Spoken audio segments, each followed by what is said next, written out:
Imagine getting up every day full of energy as if you were in your 20s again. What would that be like? What would it be worth to you? What is your health worth to you? Think about it. Your health isn't everything, but without it, everything else is nothing. And yet, too many of us are taking it for granted until something goes wrong. And no one wakes up hoping to be diagnosed with a disease or chronic illness. And yet, we've never been taught how to be proactive in our health through our school or public health. As a registered health coach and integrative health practitioner, I believe it's time this information is made available to everyone. Combining new knowledge around your health and the ability to do my functional medicine lab tests in the comfort of your own home will allow you to optimize your health for today and all your tomorrows. Don't wait for your wake-up call. Welcome back to another episode of Don't Wait for Your Wake-Up Call. I am Melissa Deely, your host, and I am very excited to have with me today Holly Middleton of Flow Movement Therapy. Welcome, Holly. Well, thanks for having me today. I'm excited for this conversation. So just to introduce you a little bit to the audience before I have you share your story about how you got into your work, Holly is a Vancouver-based movement coach. She helps active people feel better in their bodies by teaching them how to move better. She uses a keenly trained eye for movement to analyze the fine details of gait, restoring full foot function, and bringing back the coordination of each body's parts movement. So, Holly, you found me by hearing an interview I did with someone else on this podcast and reached out because I know there's a lot of alignment in our work and the way we approach our work, which is really digging deep and getting to the root cause. And so I loved that idea, and that's why I wanted to have you on the show.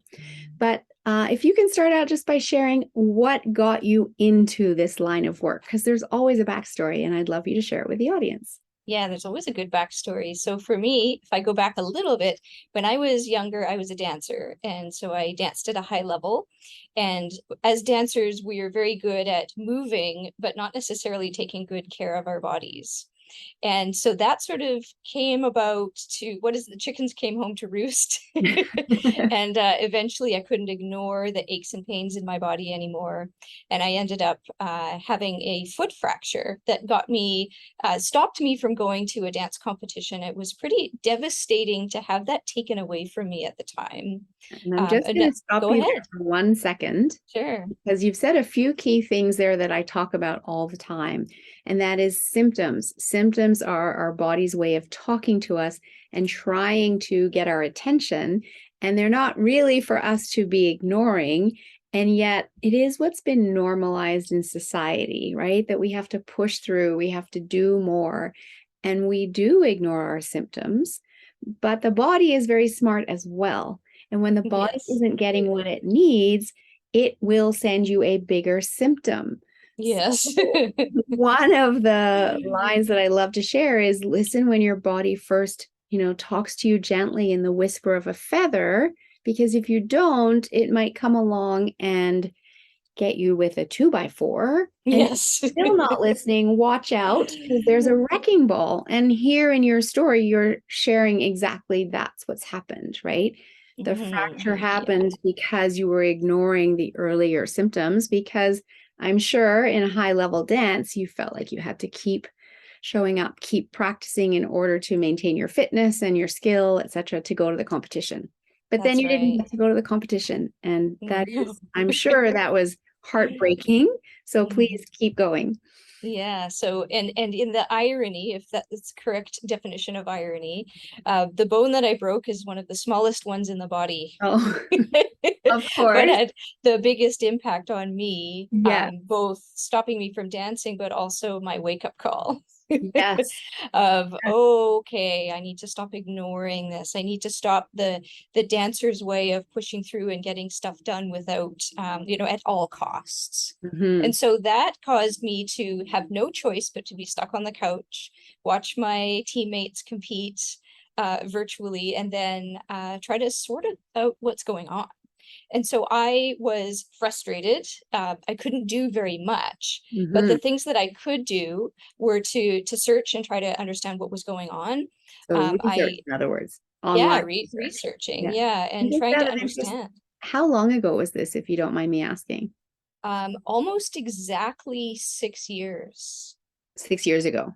Yeah, Okay. I think it was like August 30th or Oh, 31st. wow. Facebook reminded me. Yeah. Um, and so it was a moment where I had to just uh, sort everything out and figure out why my body was doing this, why it led to what it led to, and what I can do to make sure it doesn't happen again. Not only can I be stronger, but mentally figure out what the heck is going on so that Right. I can make sure that I'm taking care of myself, I'm noticing what's going on. And so that led me to a practitioner in Toronto who does very similar work to what I do now. I found her work. She had written a book. I devoured the book. I bought her program meant for dancers to help them cross train and get back from injury. And it cleared up a lot of the things going on. And at the same time, my other career that I was in fell apart, and I had to decide what to do with my life. And of course, many of our stories is this worked for me. I want everyone else to know. It took me a while to find this thing, and when it worked, it was life-changing. And so I Right. went about going through the training to do this. But I already had a lot of soft skills that helped me to be able to be good at this. So being a dancer, being really observant about people's bodies helped me to already have a lot of the skills that I needed to do what I do. And so I went through the program, through the training, got all of the credentials that I needed. This And is now, Is this the training from the person in Toronto that wrote the book, or is this flow movement therapy training that you're talking oh, about so the training that she has, now? Hmm. I chatted with her all the different things that she'd learned and tried to Right. figure out what was the most effective, what was the thing that was best, and Right. then settled on this modality that we both use, mostly just this in our practice. I went and did that training. Right. And then now that's what I do, but not all, but a majority of what I do with my practice. I love it. And I love that you wanted to really understand what was going on with your body and what you needed to do in order to help it heal, and what you needed to do to ensure that it didn't keep happening. Right. That's right. And that's where we find true healing, is when it's not continuing to happen. And so that is where our work is so aligned. So I know there's even further alignment because I'm very interested in the brain and neuroplasticity, et cetera, et cetera. And I know that you've said that, neuroplasticity can help your body heal itself. And so talk to me a little bit more about how that comes into your work. Sure. So the work that I do is looking at how the whole body moves as one big, not machine, but as one Mhm. holistic piece. Right. So we're not a knee and an elbow and a shoulder. We're a being that is all completely connected together in really mysterious and wonderful ways. And so the brain, of course, is cleverer than we even give it credit for, that Yes. it can figure out how to get your life done regardless of what's happened to you. So whether that's injuries or different experiences you've had in your life, it's going to set you up for the way you breathe, the way you sit, the way you move, the way you interact with the world. And all of that is running in the background. You're not aware of any of it. If you were, it would be so distracting, right? And so Exactly. we're not aware. I was just going to say, these are all the autonomic programs happening in the unconscious mind. That's And right. so we don't have to think about it, because imagine we'd never get anything done all day if we had to think about running these programs for ourselves, right? That's right. Yeah. And so my work is looking at where those sort of bugs are in your software, where Mm-hmm. you've deleted pieces of your program of movement that your brain had said, well, say you twisted your ankle when you were a teenager, and now many decades later, you're having trouble doing certain movements, and you never really connected it to that ankle sprain.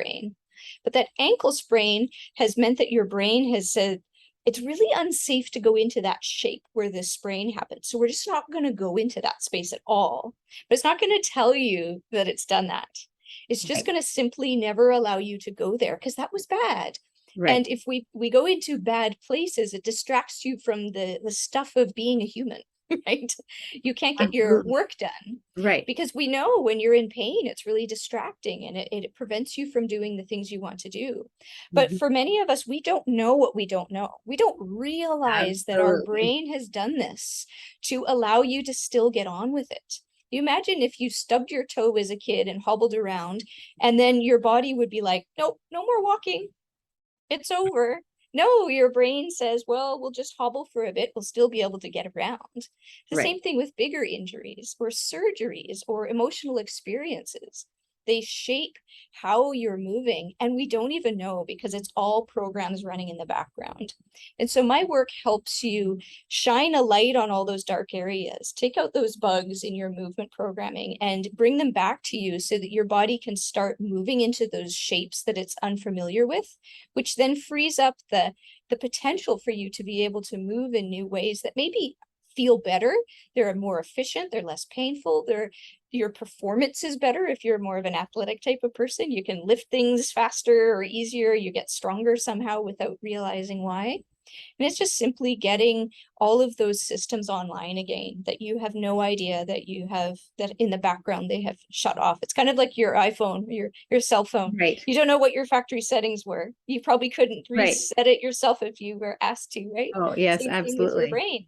You have no idea what your factory settings were, very Right. conveniently so that you're not distracted by them. Right. Right. And so when you take out the bugs, for instance, is that an instantaneous fix, so to speak, for someone, or is it something that needs some practice to kind of rewire the brain so that, you got to practice the proper gait or whatever it is that you're working on that takes a little bit of time to get back to where you were? It really depends. It Okay. depends on how long you've had that pattern. So if Right. it's been set in for decades and your body's really adamant that this is working, it may take a while for it to Right. say, okay, you have a point. That might be a bit better. And to Right. start to accept that as something it can do. And Right. it can be same thing in the background. It doesn't change, doesn't change, doesn't change. And then one day the pain is gone. And we have a little bit of amnesia around that. And I have people that come to me and say, oh yeah, I came to you because my foot was hurting so bad and I couldn't go on walks in the evening. I was so frustrated. I totally forgot. But now we're working on my breathing and my hip. But you're right. I totally forgot about my foot. Well, because it's not bothering you anymore, it's not on Mhm. your radar. And so this is Exactly. what's happening is that those things, we take those things out of the patterning that we've had for survival, for being able to get those movements done day to day. And then once your body is accepting that those are okay, then it just becomes part of your second nature. You're just moving into those spaces again.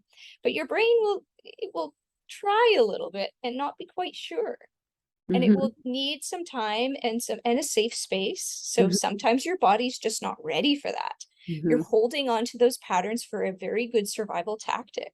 And so it may be other layers that you need to work on first. It may be somatic releases. It may be from your practice, there's many other layers that you can think of that would be things that may be stopping, maybe blocking and getting in the way. And so there's different things that we need to start digging into the junk drawer and trying to figure out what's stopping.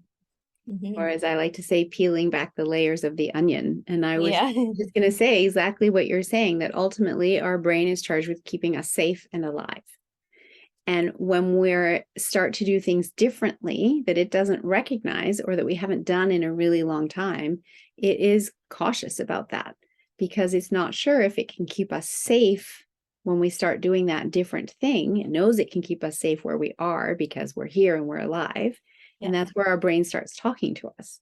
And so I'm also always talking to my clients about the ability to talk back to our brain and that we don't have to listen to every message from our brain, because a lot of the time the messages from our brain are beating ourselves up and negative messages and telling us we can't do things. And we can talk back and say, yes, I can do this, or I do know what I'm doing, or just give me some time here while we test this out so that we can keep moving forward. Yeah, So, and your body does that too. It mhm, says you can't bend that knee. You remember last time we bent that knee, what happened? That was really bad. So you remember that, right? So we're not going to bend that knee. We're going to do all these other things because I don't trust that that knee is going to be okay. But that was 30 years ago. Still, it exactly. was bad. So we're not going to do that. And then you start moving the knee, and the knee feels fine, and your body is fine, and the client is completely at ease. And you go, wow, I'm bending my knee. Well, yes, because we've shown your nervous system that it is okay. It can start to accept that that is something it can own again. But it takes that safety factor to be able to be ready and Absolutely. to know what you don't know, that you had no Yeah. idea you weren't bending your knee. Yes. And sometimes we just aren't aware of that, right? Yeah. And so, yeah, I love how you say that the whole body influences how you move and vice versa. And what you were talking about before in terms of the connectivity, because I know for myself, if I have, lower back pain, or I have knee pain, maybe the knee pain is coming from my lower back. Maybe the lower back pain is coming from something else, right? And it's very hard to figure that out on our own. It's not as easy as that, song where the hip bone's connected to the, Yeah. the thigh bone and the thigh bone's connected, right? Yeah. Not that simple, which is why we need people like you to be able to help us figure all of this out. But I love how you say that your whole body is influencing your movement and vice versa. But I think that there's two sides to that. So there's partly you don't know what you don't know, and that Mm-hmm. can be people like myself that can help you figure that out. Mm-hmm. But it's also your body is very smart. Mm-hmm. It knows what it can and can't do. It knows how to adjust when something happens to you. It just figures it out. It has a negotiation that goes on in there, and it figures out. But the nice thing is that if you start paying attention to your body, you can start noticing these changes. You can start noticing, you're like, oh, my hip, there's something up with my hip. What's going on in there? But we've been programmed to ignore our Mm-hmm. bodies for so long. When you were a little kid, uh, you can't go to the bathroom right now. You have to sit in your classroom. Nope, sit still, don't fidget, do this, do that. So we're told how to experience our bodies. But what would be great is if people now were able to get the knowledge from people like myself that can help you figure out, I didn't know that wasn't moving that way. And then let you on your own sort yourself out. And that's what I want, is for people to be able to know that you don't have to necessarily have somebody who's an expert always telling you what you need to know. Because at some point, your body will just open up and it will have that space to be able to do those things for itself. So you need the guidance, but Mm-hmm. we don't want you to be reliant on Right. somebody else to fix you, because once you give your body that permission and that space, it does its own healing. It does it on its own. You sound like you're mimicking everything I say. Oh. It's true. I always say when we create the space for the body to heal, when the body's back in balance, it will take over and it will heal itself. And so I agree with everything that you've said. And in my work too, I'm that guide. And then I guide people so that they can be on their healing journey. And you're doing the exact same thing. You're just Mm-hmm. working with more of the structural aspect of the body than what I am. But I absolutely love it. So tell me this. I bet there's lots of people in the audience that have stubborn aches and pains. So how does a daily movement check, how can it help to mitigate those stubborn aches and pains? And I'm not saying ignore, I'm saying listen to the body, be aware of them and mitigate them. Yeah, I think that a lot of people have a life where we have to ignore what our body is doing and just get stuff done. And we just put it off and put it off and we ignore until we can't ignore it anymore. Just like my story with my foot. Exactly. You can't ignore it anymore. But if we took a few moments every day to just notice change. So sometimes change happens as the wrecking ball, and Mhm. sometimes it's just the little whisper. Right. So we want to be able to notice these subtle changes and know your own little cues. Like, Right. oh, when that starts to happen, that's my knee starting on the path towards that bad stuff way down the road. So Right. you can step in ahead of time and you know what to listen for. So you can also track your progress as you're getting better and better. So if we're teaching you how to move your knee better, simply noticing what your knee is up to can be part of you just being aware of, can I start allowing that change to happen? And so what I do, and many of my colleagues do, is we just have a daily check-in practice where you just, whatever body part that you're working on, you just, for me, it's trying to move my big toe out to the side because I was in ballet shoes for so many years. So every day I check in and see, oh, is that getting better? And I know from my work how that's connected to other body parts. And so I'm just checking a couple things. For me, it's my big toe and one side of my pelvic floor. So I'm just checking where I'm at with certain things that I know are connected with that. Some people do a much bigger body check-in because they really want to know what's going on. But for many people, it's just checking in with those things that we're working on together to see if you're starting to notice those changes. And for many of us, I recommend that as an early warning sign type of thing. So take 15 to 30 seconds, maybe a minute, depending on how many body parts you're checking in on, and just see, oh, I think my foot's starting to do that thing. So I should grab my exercise and just do a couple reps of that and just keep on the right track instead of waiting until it's really bad and then trying to figure out, now what do I do? But instead knowing. And so that's what I do with my clients, is to teach them how to listen to their bodies, to teach them how to, a lot of mine is education. It's about, this is what a knee and a hip should do together. Yours is doing this other very creative thing. We want to start getting you towards doing this other thing. So noticing, oh, I didn't know my hip was doing that. I didn't know my knee was doing that. And then bringing you that awareness. And then you can start checking. You're like, oh, my knee is starting to move better. And now I'm noticing my hip is getting better, or my knee is getting worse and my hip symptoms are coming back. So just having that daily check-in helps you pay attention. I mean, how many of us get the chance to pay attention? I wish we all did. Exactly. Not enough of us. And I smiled again when you said that, talking about listening to your body and having that awareness, because again, I do the same thing. I'm having people create awareness around how they feel based on what they're putting into their body, right? So exactly the same thing. And it doesn't have to take long, as you said, depending how many body parts you're doing a little check-in with, 15, 30 seconds, a minute max, to just do that. And, you can do a full body scan if you're a lucky one and don't have any aches and pains, and do the full body scan every day just to check in and make sure it stays that way. Or, as you say, scan and just focus in on the areas where you are struggling and you do have some aches and pains, so that you can also see that improvement as you check every day. Because I'm sure as you do your toes, you'll notice over time you've got more movement, moving your toe out, right? That's right. And so you start to notice that improvement when you stop and pay attention.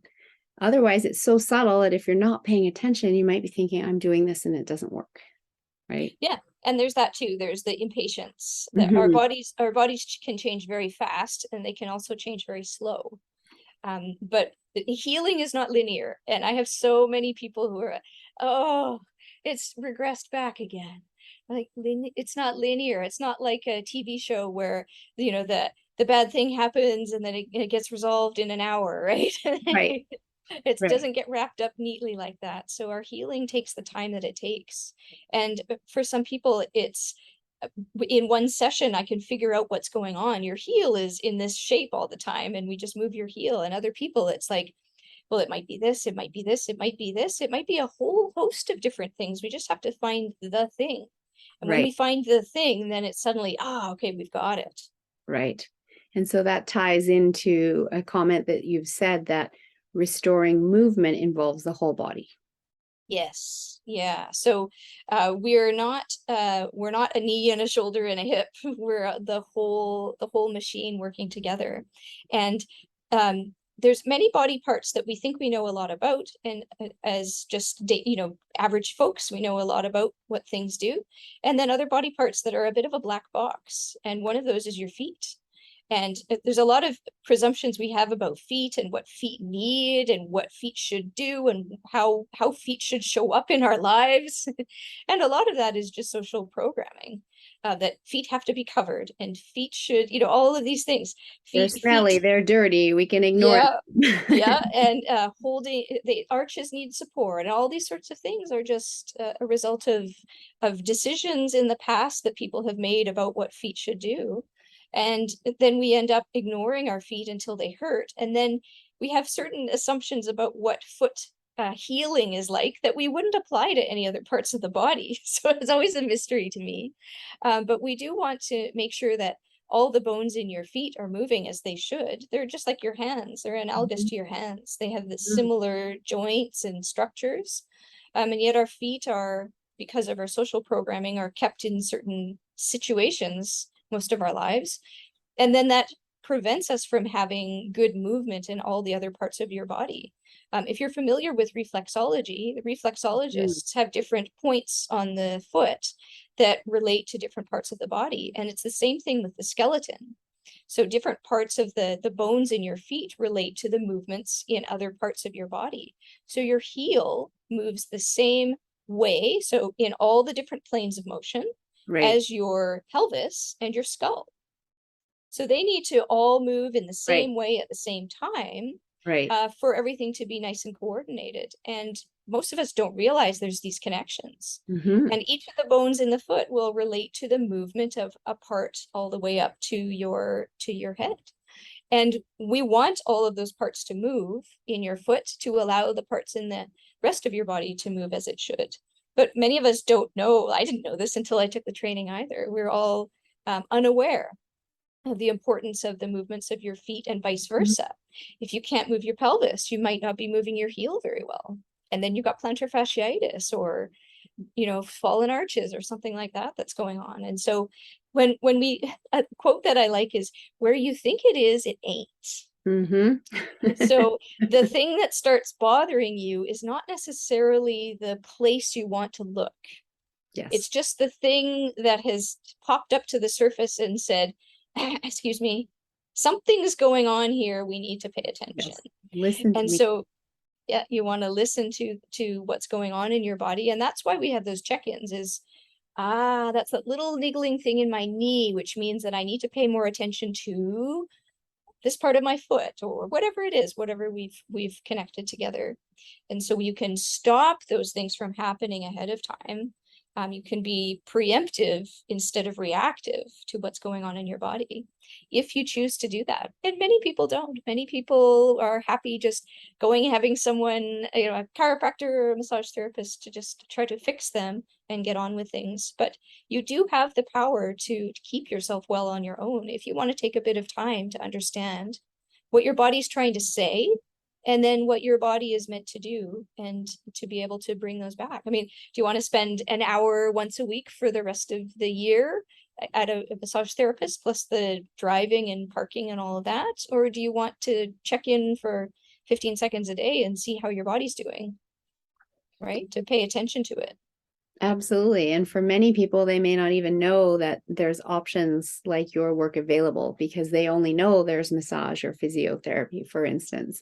That's right. And so having you on the show hopefully just gives people more options. And you're in Vancouver, but your work is virtual as well, right? It's virtual, yeah. So So I you work are anywhere. everywhere, Yeah. anywhere in the world, yeah. And so because my work is movement, it's Mhm. really great because it's all visual and verbal cues. So I'm Right. watching what you're doing with my eagle eyes, with all of those skills of being able to see what is and isn't moving. And then Mhm. I help you feel and move into those spaces on your own.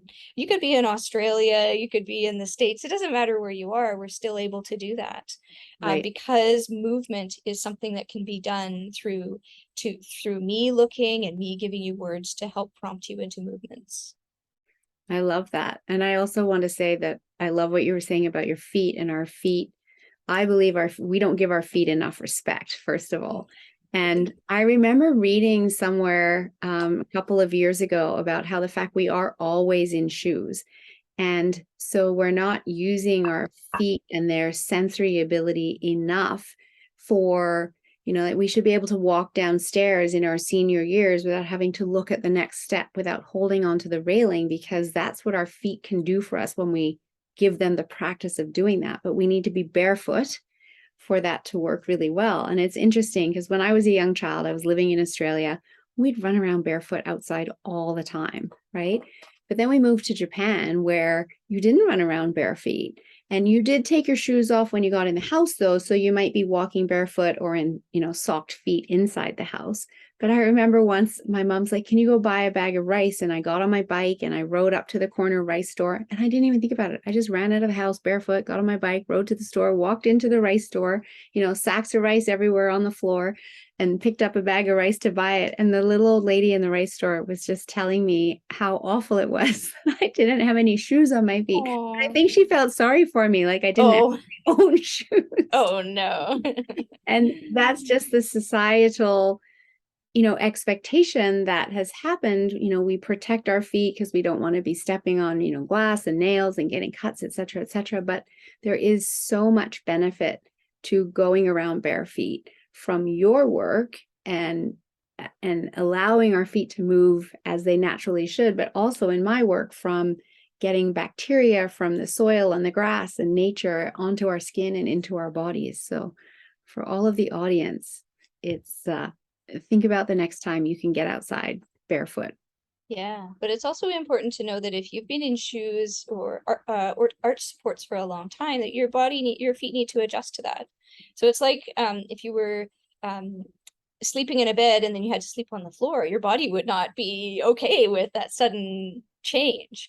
So all those tissues have to be able to strengthen and be prepared to support you as you're doing that. It's the same thing with your feet.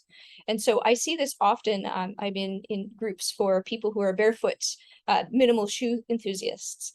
And a lot of people come in all gung-ho, excited, oh, I'm going to do great things for my feet. And then I have plantar fasciitis and I have neuromas. All of a sudden, all these things have happened to my feet because you didn't transition your body. You didn't give it a chance to catch up with your excitement about going back to something more natural.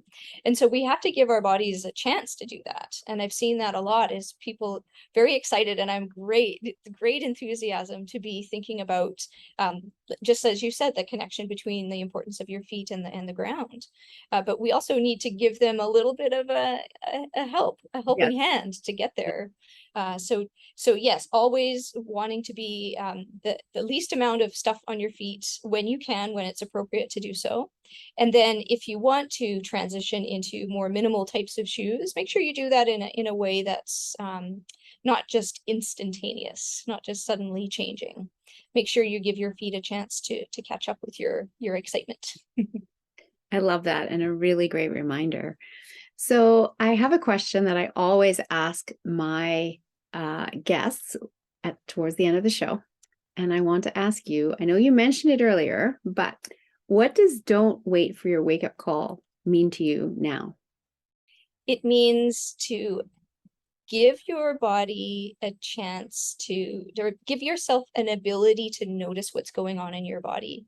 Be able to recognize that pushing through and ignoring things that are going on in your body will only work so far, and at some point it will catch up to you.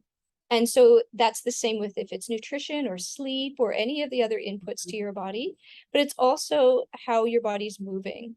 And so you can have great nutrition and great sleep, and all of those sorts of things can be online.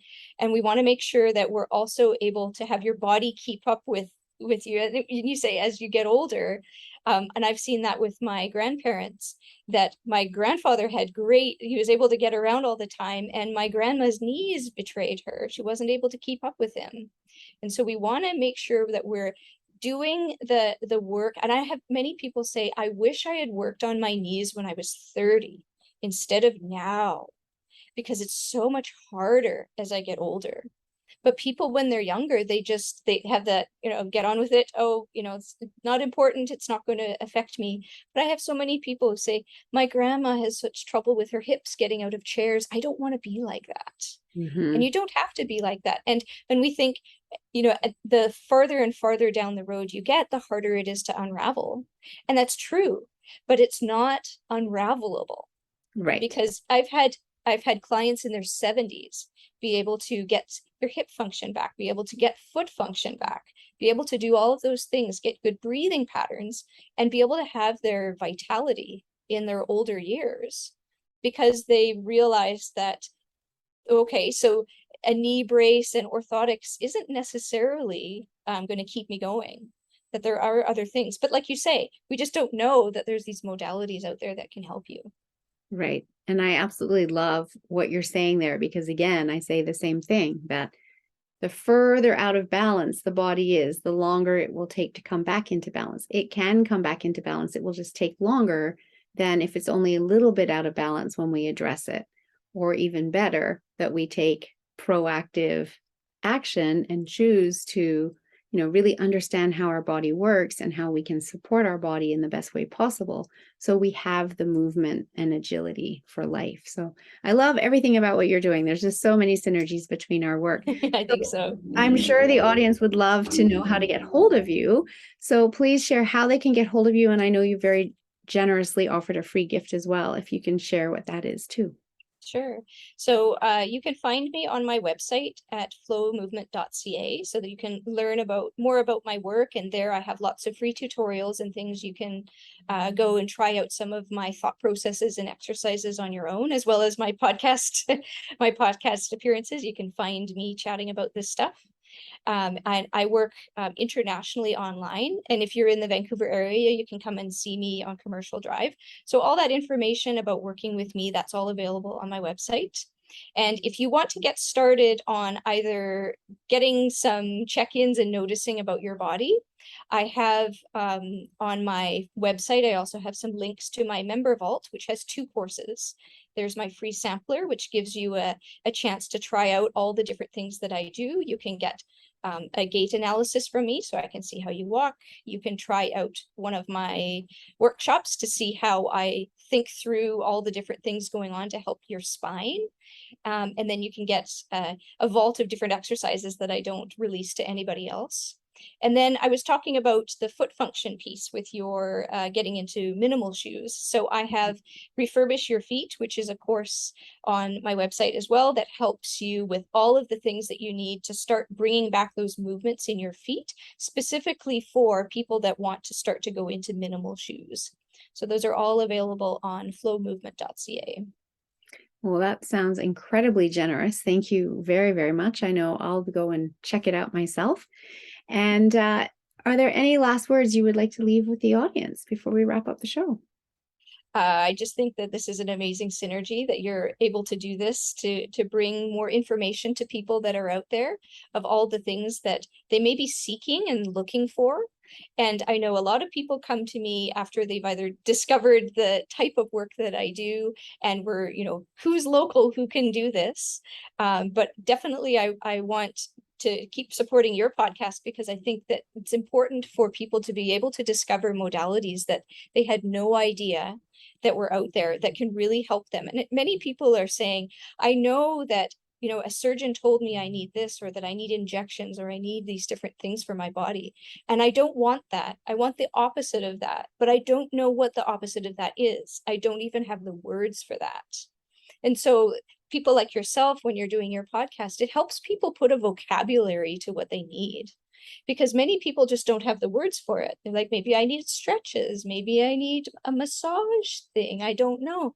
But we need to start having a better vocabulary for everybody to know what it is they're seeking, because they maybe don't know what a movement coach does. Maybe they think that a movement coach is somebody who helps movie actors behave like Elvis, like they don't know, or a high-level Olympic rower row better. Right. But what I do is help average people be able to move better and to keep themselves well.